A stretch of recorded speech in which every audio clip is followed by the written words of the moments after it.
In this video, I will show how to make a dashed line in Excel.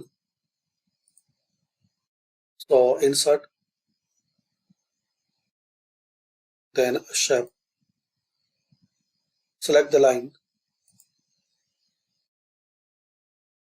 Press and hold Shift key and draw the line.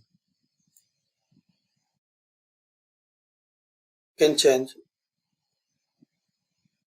thickness of this line. Now in this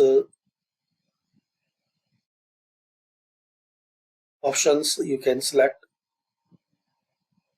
long dash,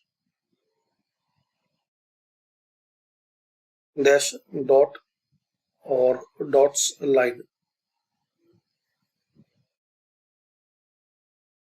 You can change color.